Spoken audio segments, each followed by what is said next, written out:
Welcome back. You're still watching Citizen Extra, the Monday edition with me, Fred Indimuli. We continue interrogating the IEBC numbers on the voters' roll. 19 million to be exact, 611,423. That's how the voters roll stands as at now. Questions have been raised with regard to the authenticity of that voters' roll. ODM on its part has actually, the Secretary General has listed a number of complaints they have against the voters' roll, the questions they are raising.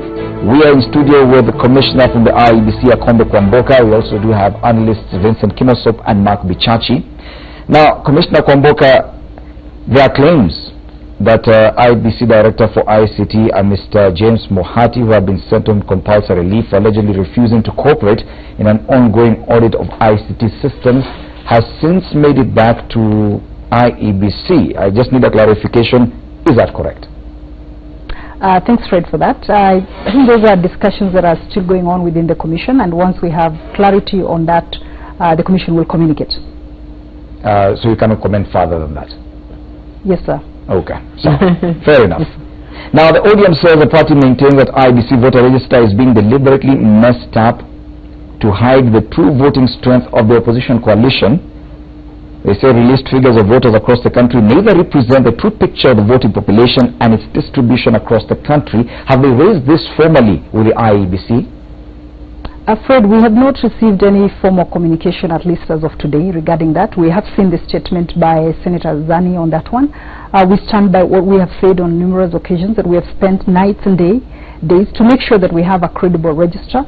The IEBC can only provide a register based on the people who came out to register and to give their details to be included in the voters' roll. So we stand by the numbers that we have issued. We have also provided the breakdown per county, and we've also provided a breakdown per constituency. And the IEBC register is available. We've also communicated to the political parties and informed them that as per procedure, they are, and any Kenyan actually could write to the IEBC and request for copies of the register, and they can be able to scrutinize that and look at the various elements that are being put forward by Senator Zani to verify for themselves whether they are correct or not. Okay. But for us, we believe that this is the best effort we've made as a commission since 2013. We now have one register, only one register to be used for purposes of the elections, and we are confident that it is complete, it's verifiable, and it's accurate. Yes, Mark Bichachi, of course, this is one of the serious allegations made by ODM that someone has tampered with the voters' register. Commissioner Kwamboka says it's not something new, it's not anything new, it happens in all jurisdictions. Politically, the voters' roll is the one that's attacked by political sides. But 35 days to the elections, don't you think that this is one of those biggest allegations to be made by either side of the political divide? You know, one of the things, Fred, that I've said on this show before, and I'll repeat it here, is that Raila seems to be a very good leader but a very poor manager, and this is what I mean. You see, right now it's not the time to start talking about how many people are registered within the counties that you hope they should be registered in. The fact of the matter is this, that elections are a start for a political party at voter registration. And I'll remind Kenyans about 2013. In 2013, in so-called strongholds then, there was 70% voter registration, and election day they had 60 to 70% again voter turnout. So what's the issue? The issue here is NASA needs to answer the question, did you drive your people to register? If you drove your people to register, then your numbers would be high. Do not blame the other side for doing a better job. And this is the problem that I'm beginning to have with NASA. NASA seems to be unprepared for its own election. Okay? They keep saying 10 million strong, but then they keep doubting their own 10 million. They need to choose a narrative. If you have 10 million strong, stick to that narrative and say the people that are registered within your so-called strongholds are within your power and control. I think on this particular one issue, I think they're pushing too much on the IEBC for no particular reason, and they're just scared. And to me, I hate to say this, but I think NASA needs to get its acts together as far as getting their people to come out and vote for them in big numbers and stop making the IEBC a point of contention. But do you agree, because NASA has been pushing that mantra, 10 million strong, now they complain the opposition numbers are not so strong in this complaint against the IEBC. As a strategist, don't you think that's shooting yourself in the foot? I think I will understand their postulation from the place of and contextualize it in politics. So that's a political communication. For me, what IBC needs to do is that you remember when the issue of Eurobond came into the fore, and I think the former Prime Minister wrote even to the IMF. One thing that happened is that the Cabinet Secretary for National Treasury invited the former Prime Minister and says, we have nothing to hide. Come to my office at 10 a.m. on this day. We will put everything on the table. I think I am happy with what Commissioner Kwamboka said, that we have nothing to hide. We have no interest in this election. This is something that if they put in public square and they actually become consistent in saying what they have been saying, I think Kenyans can differentiate between what is technical communication and what is political communication. And once the difference is very clear, then of course we would understand why such a communication would come out in this time where we are in the campaign period. Okay, thank you so much, Vincent Kimosop and Mark Bichachi, our analysts for this hour. We'd like to ask Commissioner Akombe Kwamboka to stay on in the next hour because she needs to answer some questions. Human Rights Watch has come out and actually accused IEBC of being one of those organizations that appears to be siding with one of the political competitors. Why is that? And as we do that change, I would like to head out to launch of the EU Election Observation Mission here in Nairobi. Our reporter Hassan Mugambi there will be getting an update from him. Thank you so much, my analyst. Commissioner Kwamboka will stay on in the next hour. Do we have Hassan? Yes, a very good morning to you, Hassan Mugambi. Tell us exactly what's happening where you are. Well, a very good morning to you. It's back in the studio, Fred. We are here at the Stanley Hotel where the European Union Election Observation Mission is going to be launched in a few minutes. We are expecting the head of mission to be here in a few, and she will be launching her team. It is a team that will finally comprise of 100 members from the European Union, and already right now what we know is that 30 members of the team have been dispatched in different parts of the country just to observe the election campaigns. Remember, this is going to be taking place in 3 folds: the pre-election, during election, and post-election observation, after which they will be compiling a report 2 months after their observation, and will be coming with proper recommendations on how maybe to just to get to improve what will have gone wrong, and of course to applaud what actually went right.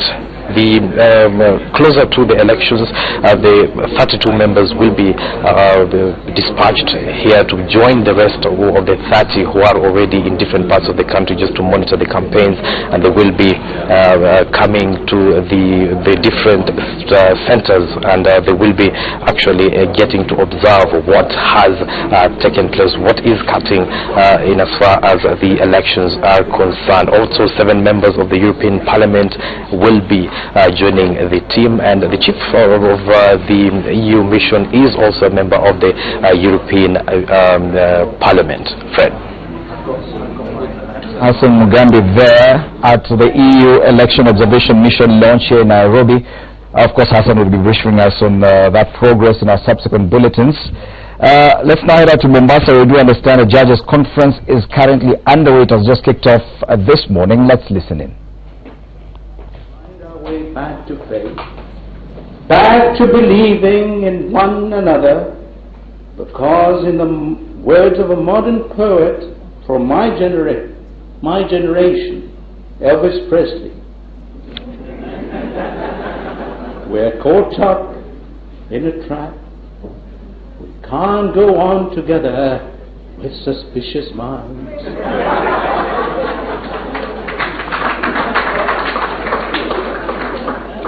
And we can't build our dreams on suspicious minds.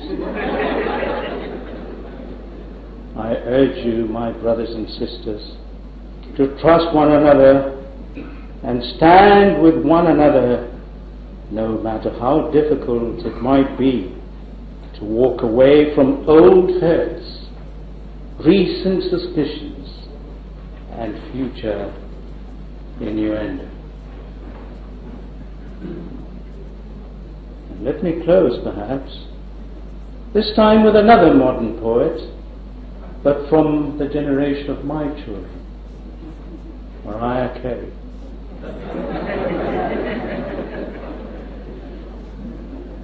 She says, "Who knows what miracles you can achieve when you believe? You will win when you believe."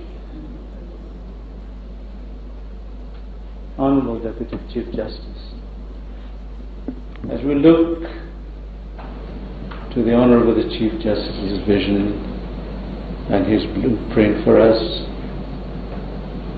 as we look to the theme of this year's conference, and indeed to the future, one sees a rainbow between storm and tempest.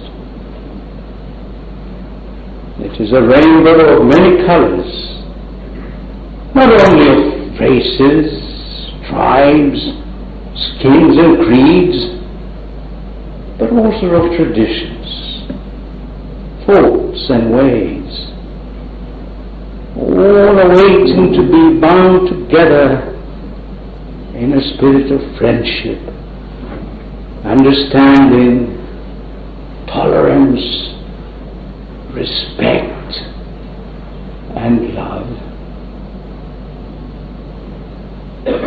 And then, shall we say, of our judiciary and of our country, as Shakespeare's John of Gaunt said of his country, "Oh, this land of such dear souls, this dear, dear land, this other Eden, demi-paradise."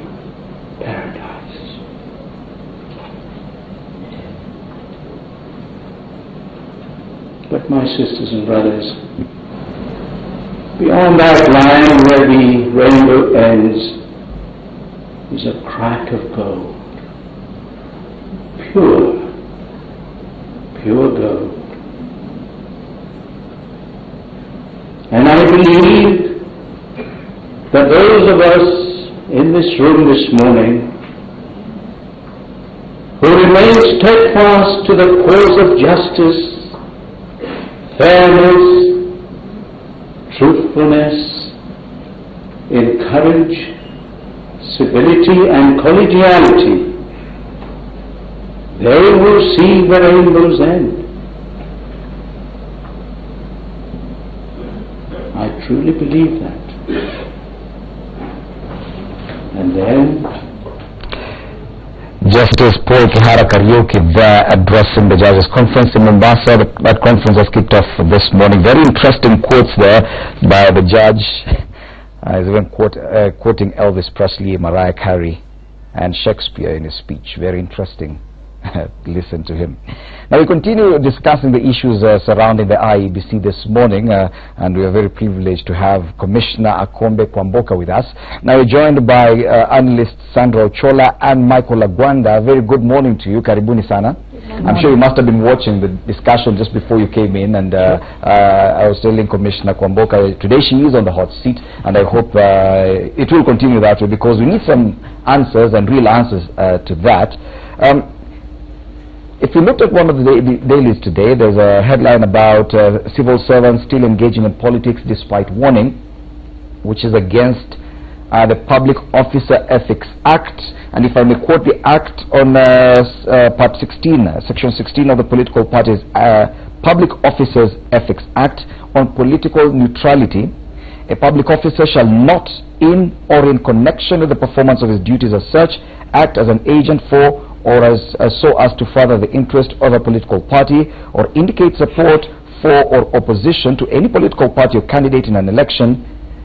A public officer shall not engage in political activity that may compromise or be seen to compromise the political neutrality of his office. But that section does not apply to a member of the National Assembly or a councillor of a local authority. Now, this comes from the Human Rights Watch, which is a US-based organization. It actually talks about many other organizations, including the National Police Service, the NCIC, the KRA and its Commissioner General, and includes even the national, the NGOs board, but it also includes the IEBC.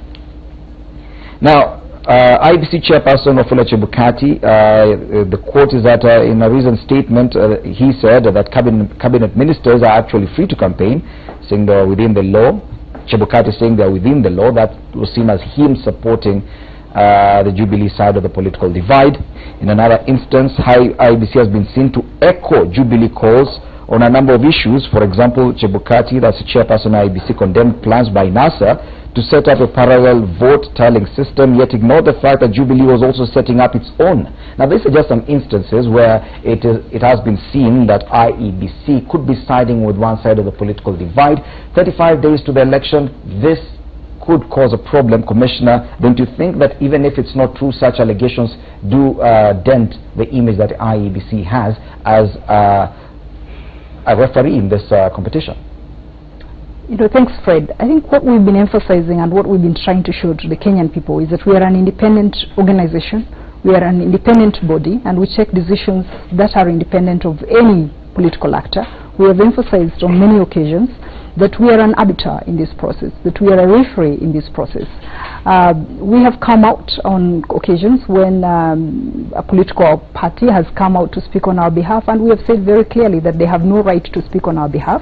You may recall last week we were on air emphasizing and really reminding Cabinet Secretary Kimjuri that he is not a spokesperson of the IEBC, that he could not come out and say that we were partnering with him or with the government to come up with a petition or a Supreme Court, to go to the Supreme Court regarding the issue of the results.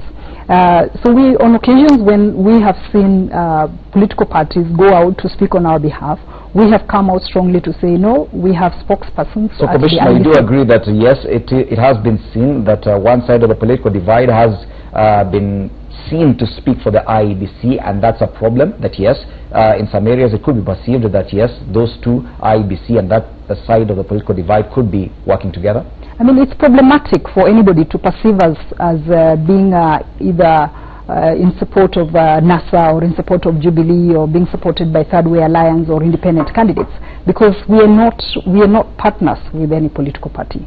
We are actors who are there to arbitrate a process, to referee an electoral process, and we cannot be perceived to be leaning on one side or another. And I think that is what Kenyans should see, that what we've been doing as a commission, at least the new commissioners who have been in place for the last 5 months, is to make that space as an independent body, to speak out as an independent body and act as an independent body. But, Commissioner, when these issues are raised, yes, it is ideal. It is an ideal situation that, yes, you should not be seen to be siding with any of the political competitors. But once these things are raised, it means that, yes, in some quarters that is a perception that you're not probably an independent arbiter. Don't you think that that is a problem, even if it's just a matter of perception? You know, Fred, I've said on this forum before that one of the areas that you will see consistently being done by some political actors is to attack the impartiality of the referee. I mean, and that is what we are seeing here. And I know that as the IEBC, as much as we come out and communicate, the platform we have can never be louder than that of the political actors who go out there and speak. And so maybe what the Kenyans are hearing is more of the political rhetoric of some actors that is trying to cast aspersions on the independence of the commission, and there maybe that noise is blurring or is covering up the real actions that are out there of where the commission is coming out to work as an independent body, to perform its functions as an independent body. So I'd really urge the Kenyans to also look at us as commissioners, to look at the various returning officers in where they are and see how they are acting and see how they are working, and at least give them the benefit of doubt to be able to work and deliver this free and fair election in 2017. Yes, Sandra Ochola, let me bring you into this conversation now. Don't you think there's a problem when the biggest sides, the biggest competitors, if I could call them that, in this election, do not agree when it comes to IEBC, that one side actually sees IEBC through the very suspicious eyes, but yet the other side has a lot of confidence in the IEBC, applauds IEBC on occasion, and at times appears to speak for the IEBC? I do agree with the Commissioner that, of course, these issues, developments that could raise eyebrows as we move towards the election period. And we must appreciate that we are within a political, very competitive environment at the moment, and you have both parties seeking to ingratiate themselves with the voters and even with the institutions that they believe could secure a win for them. So you have one side of the political divide, which, as you've rightly said, appears disfavored or scared of the political process, and you have the other side that appears more confident of the process. And of course, what they say, the words they utter, their body language and the kind of groups they associate with could ideally promote the image that they are speaking for the IBC, or they are part of the IBC, or that the IBC is working on their behalf.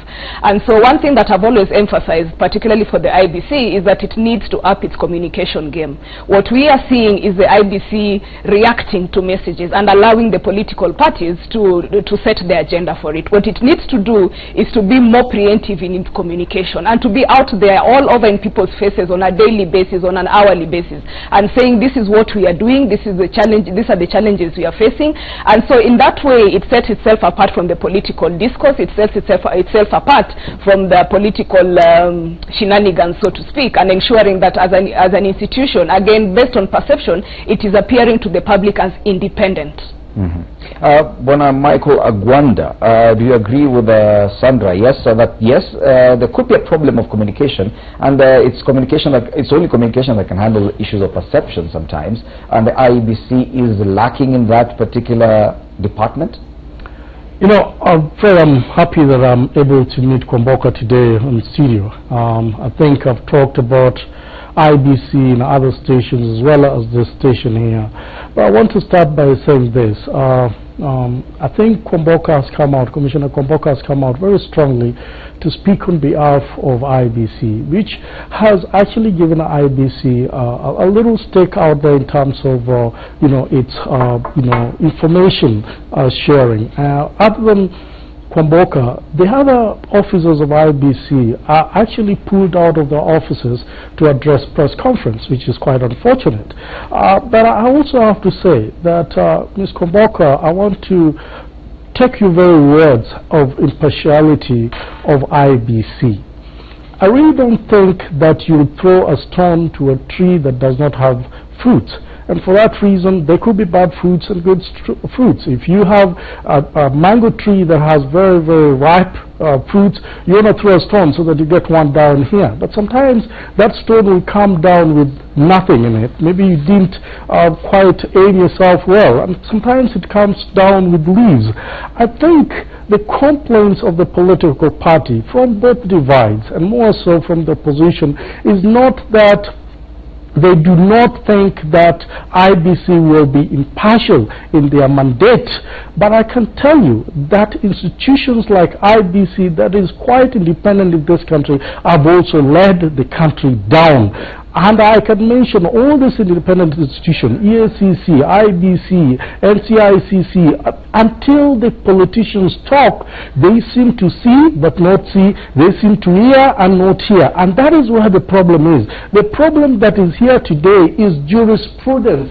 It is not what you're going to do, but the political parties are seeing a scenario where the past has not served them well, called IBC or election body, and as such they demand for answers. And I agree with my colleagues, it must be answers that comes out as quick as possible, not until somebody takes you to court, not until there's a lot of debate out there is when you come up and say, and reactively say, this is our position.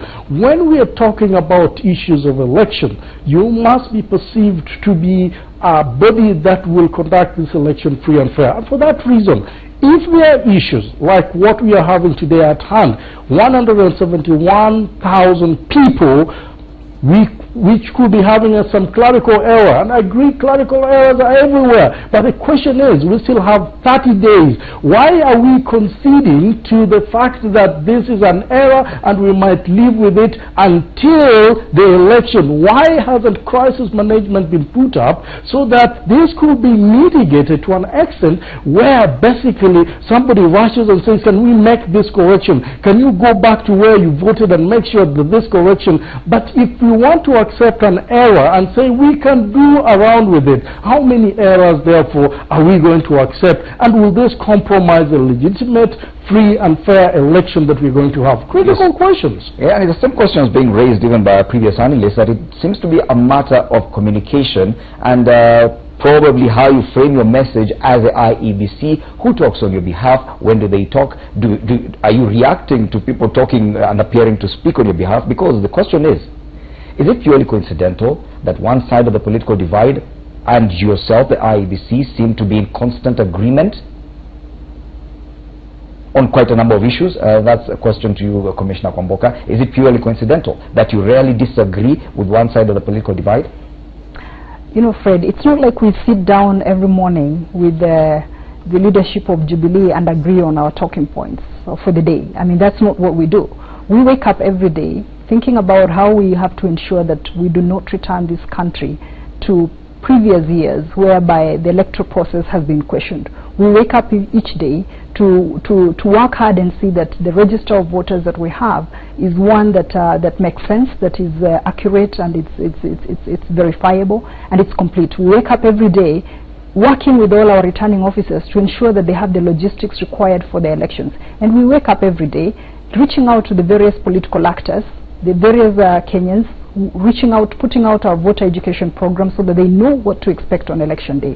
So this is not something that we deliberately sit down and say, today this is going to be our talking point. Or it's not like we receive talking points from any political party and we say these will be our political talking points for the day. Nor is it that we wake up every day and pass on those talking points to any party and ask those parties to speak on our behalf. And I think, you know, I think it's important that Kenyans also realize that there will always be one political actor that will go out there to undermine the credibility of the institution. We have seen this, and we should discourage those political actors that are deliberately doing this. And Kenyans have to speak out and say that we have been through this path before, and we saw what it resulted in. Is that a place that we want to go back to in 2017? Now, let's move this conversation to the campaign narratives that we're getting every day, and it keeps shifting. Even despite the parties launching their party manifestos last week, they seem to be discussing other issues every time they get on campaign platforms. And this has one or two things to do with the IEBC as well, and we need to discuss it today. For example, now NASA claims that police officers are being recruited as poll officials. What does that mean? What does such a claim mean? And is this actually happening? Commissioner Kwamboka. Again, Fred, this is another part of the dangerous rhetoric that is out there about the recruitment of our poll officials. I mean, one of the things I was in Kericho, in Bomet, Kisii, and Kisumu over the weekend, and working with our returning officers and seeing what they are doing out there. They take very seriously the issues of presiding officers, for instance. They know that in a polling station, the results as announced in the polling stations are final. They are spending their time to do background check on each of those people because they know that the stakes are very high. So when you see the work of the staff, our staff who are working hard to do those background checks being diminished by political rhetoric that is claiming that we're having police officers as polling clerks, it's really unfortunate. What we have been doing in the last weekend all over the country is having a training which we call the ESAP training, where we're bringing together all the security agencies in each county, bringing them together with our staff, training them with the support of the UN Development Program, to ensure that we all know the various roles of the various security agencies that will be working out there on election day, because you will need to have a security plan in each place, in each polling station. So that is what we've been doing over the weekend. So if people are interpreting those trainings as recruiting those people as polling clerks, it's absolutely unfortunate. And we ask Kenyans to look at this. I mean, the polling clerks that are going to be hired for each polling station come from those communities. it's Kenyans who are there in those communities and can be able to point out and say, this is a police officer. I think that the IEBC should have actually foreseen this kind of issue. And Sandra Ochola, because you raised the issue about the communication, don't you think there's another instance where the IEBC appears to be reacting to statements by politicians, whereas they could have actually foreseen that, yes, if we do this, it could be perceived to mean this, so probably should just come out in the open even before anyone can discredit us?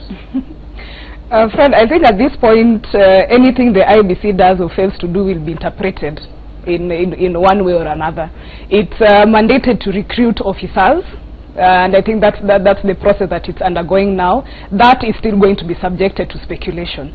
It did with the voter registration, it was subjected to speculation. With the printing of ballot papers, it's still the same story. And now the unfortunate thing I'm seeing is that we are inviting other very critical institutions to this whole debate, which in one way or another will, in my opinion, has a very detrimental effect to how we relate with each other, how we relate with our institution post the election period. And like we said initially, we are within a competitive environment and everyone seeks to be pushing a particular agenda. And one agenda that, agenda or narrative that now we are beginning to see, or people are beginning to talk about, is that the opposition in particular is pushing a narrative that will ensure that the credibility of the IEBC is put to question, the credibility of the election is put to question, and so that it will be able to justify its loss, so to speak. It will be able to justify any discrepancies that might arise post the election period. Yes. And my misgiving, Fred, if I could say this, is what is there for us post the election period? Are we foreseeing a situation where we don't have any institutions that are functioning? And speaking from where I am, I'd like to ask those that continue propagating these narratives. Is there anything that you've seen the IEBC do well during this period? Is there something that you can vouch for the IEBC, or is IEBC and our other institutions basically inept in all they do and incapable in all that they do? Yes. But Michael Agwanda, now NASA, if we could use this particular issue, NASA appears not to see anything right with the IEBC. Don't you think that if at all they were serious on this claim, it's something they would move to court to pursue in court? Do you think it's right for them to keep accusing IEBC of one thing, of endless misgivings, 30 days to the elections? Don't you think there's a risk that that could actually have a negative impact on these elections? Every day discrediting the IEBC, yet you're still a competitor in the process? I think what NASA is doing is within the Constitution. NASA is looking for information. NASA is asking critical questions that I believe IEBC should have been way ahead of, perhaps to communicate better. I believe when it comes to hiring polling clerks, and it comes to hiring even you know, the returning officers or deputy returning officers, NASA, IEBC should have communicated this way ahead. I think my problem with IEBC sometimes is the reactionality of the institution itself, that sometimes they are caught off guard when they are asked questions and they seem to have no answers. For example, you know, I find it a little bit unwanting if you know, NASA says, why are you hiring policemen? Probably what IEBC need to do is to come out and say, look, in this polling station we've not hired any policemen. Give us the evidence. I mean, these are critical logistical issues that perhaps could easily be answered with using statistics, and say, you're claiming this, where are the people that we are hiring? And if they've been hired, again, if a policeman is on leave, really, I don't mind if he can work for IEBC for 2 or 3 days that are there. But my biggest concern is when you hire these people, and this is perhaps where many organizations or many political parties will find it a little bit jittery. Simply because when we went to the nomination, they were botched nomination. In fact, literally, some of these you know, presiding officers or some of these clerks might be the same people that will be hired in the community. And since they were used by political parties in this virtual nomination, the perception therefore will be, could they be doing the same thing that they did in the nomination? And so perhaps what IBC needed to say, look, if there's a place where there's a contentious issues in terms of clerical officers or presiding officers that are hired, we are ready to ensure that we give the right people that perhaps is not tainted. If you hire a thief in a community and everybody knows that he's a thief, and if you hire a government officer and everybody knows that the government officer might be in favor of the serving government, then we are actually shooting ourselves in the foot. We are calling for more scrutiny, which is just not what we should have. A case of also poor communication as well from the IEBC. The constant accusation against the IEBC has been poor communication, and we'll be back to discuss that with Commissioner Akombe Kwamboka. Let's now listen in as the EU launches its observer mission for the elections. Short-term observers that include people from different EU member states, Norway and Switzerland. They will be joined by local observers from the diplomatic community, as well as a delegation of members of European Parliament. We observe, but the organization, the safety and the integrity of these elections are the responsibility of the relevant state bodies here. It is evident how much the campaign is already leading to lively discussions in Kenya, civil society, in the media, online and at kitchen tables. Kenyans are very much aware of the significance of their right to vote. A lot has changed since previous elections that have left scars. The new constitution seeks to ensure a balance of power, the inclusion of minorities, and it sees, quote, public participation as a value, end of quote, and includes important provisions on the inclusion of women. It will be a key moment to see how the provisions foreseen in the Constitution will play out in practice. I would like to end by saying that it is no secret that there are concerns about the possible outbreak of violence. This is not inevitable, and it is clear that it would create a situation where everybody loses. There is a responsibility for each and everybody to grant each other the right and safety to vote according to his or her conscience. But this responsibility grows in proportion to the influence different actors have over the 2017 elections. It is in turn our responsibility as the EU Election Observation Mission to make an honest and impartial assessment of the integrity of the process and the extent to which people's political rights are upheld. The fact that the EU has sought to deploy such a large mission is testimony to the significance of the August 8th elections. Our findings will be first presented in a preliminary statement that we expect to be able to present a few days after the elections. But our team will stay on in Kenya to monitor the results and possible appeals as part of our entire monitoring process. We're here. We're open to your questions today, but also going forward, and we will share our work on social media to make sure we can show the people of Kenya in a transparent way who we are and what we're working on. Thank you. Thank you very much. We're now open to questions if you have them. Somebody will be circulating with a microphone. Yeah.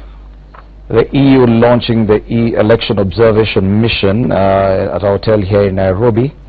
Meanwhile, we continue with the discussions here in studio, and probably that observation mission, because it will just be one of the many, we understand there are others by local NGOs, probably that could help with the IEBC now that you've been suffering from a problem of, what do you say, poor communication, matters of perception. How do you control that? Is it the messaging? Commissioner Kwamboka. You know, I think we welcome the EU mission. We've had discussions with them. We expect that the African Union will also be sending its team of observers.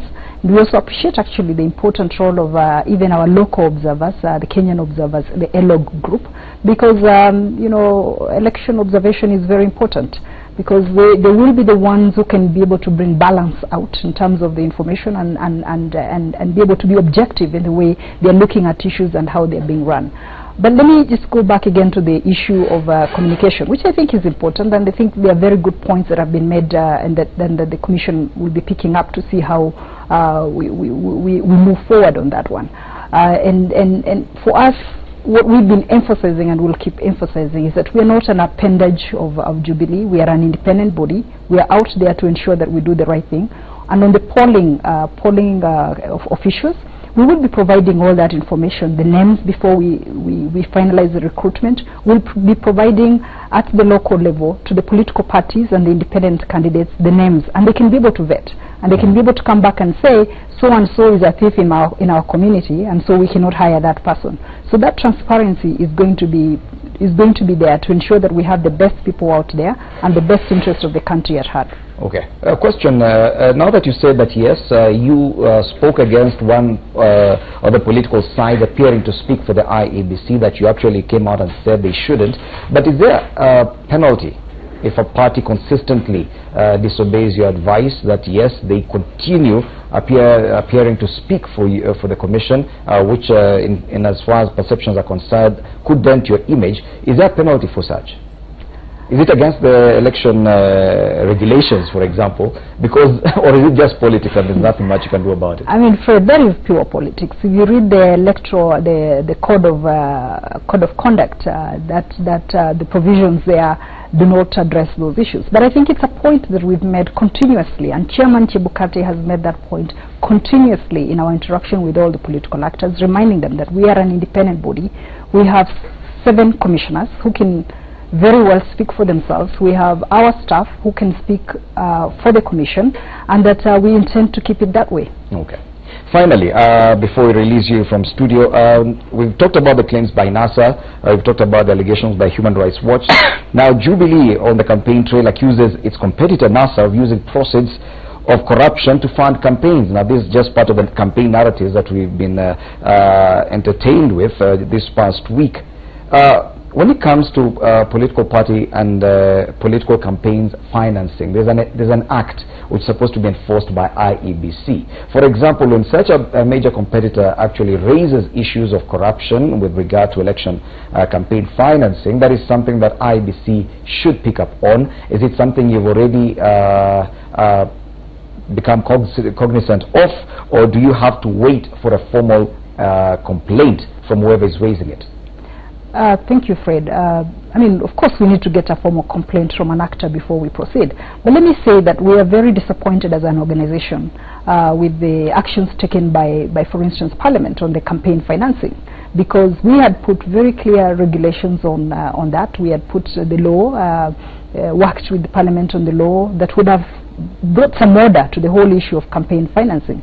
But as you know, the 11th Parliament, in its wisdom, decided to set that aside and say that we can only start looking at those issues in the 2022 election, which is unfortunate, because we do not have that framework now as a Commission to be able to look at and work on in terms of issues of campaign financing, which is very critical. But also, when it comes to issues of corruption, there are entities in this country that have been given that legal obligation to mandate to deal with it. And just to remind that, you know, the Commission, the IEBC, has very clear mandates. It's supposed to be managing election, and there are bodies that deal with corruption and that deal with issues of money laundering, and they've been given the mandate. So as it is right now, when it comes to campaign financing, that's not the IEBC's job. For now, those are issues also that fall within the Election Offences Act, and as you know, the Election Offences Act was removed before. In the 2013 elections, the Election Offences Act was enforced by the Commission, but now that has been moved. The enforcement of the Election Offences Act has been moved to the ODPP, the prosecutor, the public prosecutor, that is the office of the DPP, to be able to prosecute any issues related to the Election Offences Act. Okay. Sandra Ochola and Michael Lagwanda, I'll give you a final chance to speak on this narrative that now, instead of speaking about the party manifestos that were launched last week on Monday and Tuesday respectively, both sides of the political divide have continued to entertain us with quite an array of other discussions, corruption on one hand, IBC's perceived failure on the other. On this particular issue of corruption, do you think they're heading anywhere, or simply because they know there's no election campaign financing, so it will not really hurt anyone directly, it's only maybe as far as perception is concerned? Do you think it holds any water, Sandra? Sorry, Fred, what's the question? The question again is on this matter of the campaign narratives as propagated by both sides of the political divide. NASA focusing on the failures by IEBC. On the other side, Jubilee accusing NASA of using proceeds of corruption to fund its campaign. Don't you think that is something that needs to be attended to? Or as IBC says, simply because they cannot handle that, it's up to a different office, then it's not something that we need to focus on? I do agree, Fred, and I was listening to a commissioner. She was explaining herself on that point. I was tickled because I think we've gotten to a point where as a country, as a people, we shift blame. Nobody wants to take responsibility for anything. I think to the detriment of IBC, it's in a place where it's required to solve all the problems. And despite us talking about these issues over and over again, I think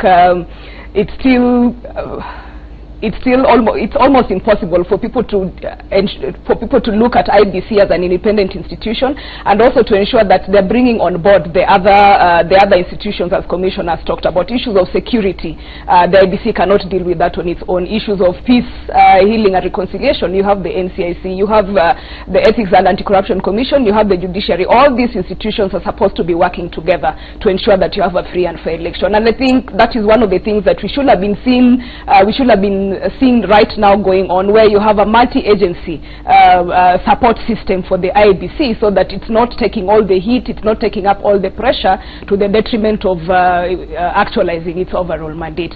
But based on the campaign messages that you're talking about, I'd say it is possible for you not to like your government, but you can still love your country. And I think that is the message that most of us are missing. There's so much rhetoric that's going out in the newspapers, all over social media, and the most recent one was about one of our intellectual individuals within the country stating that if the election does not go in one particular way, then the country will burn.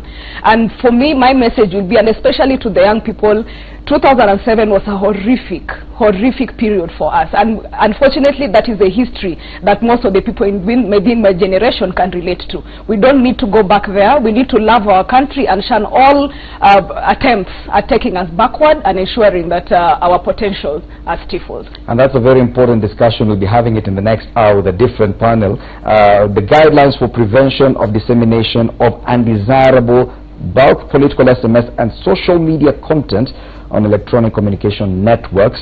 Those are guidelines by the NCIC and the Communications Authority. We'll be looking at that, the issue of social media and political messages. Back to this issue as we finalize, Michael Lagwanda, do you agree with Sandra that probably we're blaming IEBC so much, but probably it's because there's these other organizations that are supposed to be working with the IEBC, but they're not offering as much support as they should? First, Fred, two wrongs do not make a right.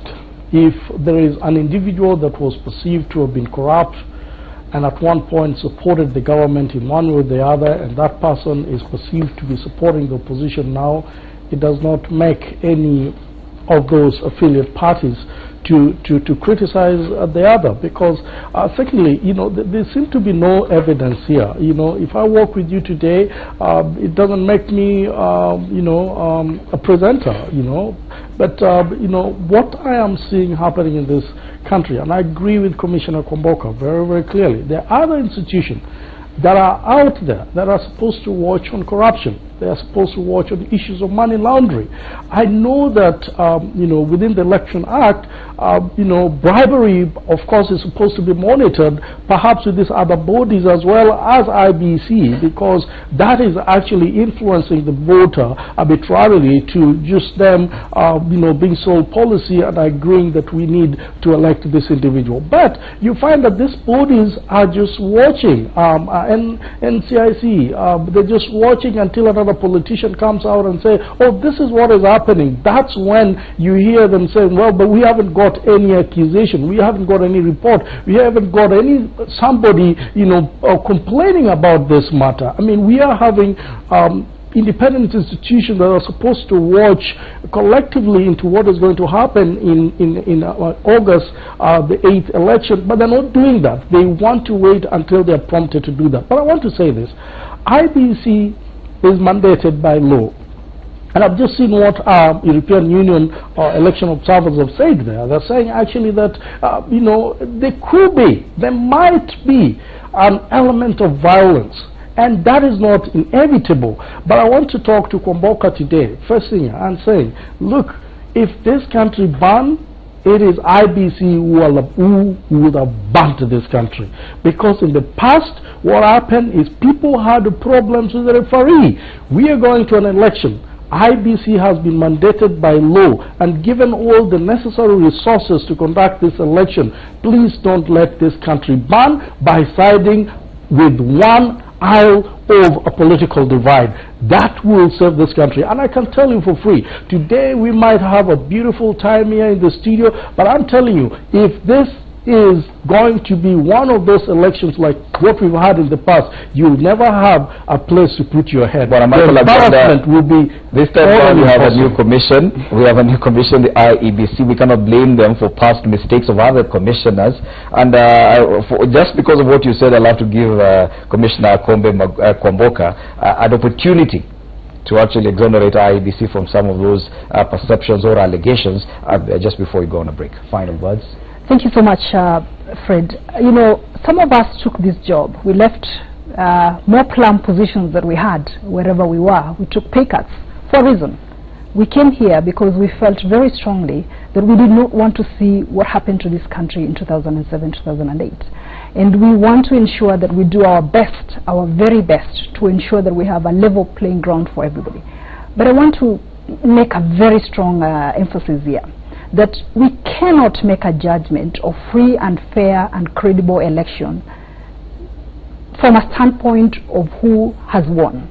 It does not mean that, and that is where we fail most of the time, that it is always perceived by various people that if my candidate wins, then this election was free and fair. If my candidate loses, then this election was not free and fair. We cannot start as a country from that basis. We have to start, and that is where we are doing everything we can to put processes in place that Kenyans can look and say, yes, technically every process was put in place to ensure that everybody had a level playing ground. The rhetoric that we are seeing really has to cease. We have to think of our country first. We have to think about the future of the children of this country and do what is right by the Kenyan people. Thank you so much, Commissioner Akombe Kwamboka, Commissioner of the IEBC. I also need to thank my analysts for this hour, Sandra Ochola and Michael Agwanda, helping us understand the issues the IEBC is facing 35 days to the election. Now let's take a break. I will be back to discuss the issues of guidelines for prevention of dissemination of undesirable political messages on social media. That in the next hour.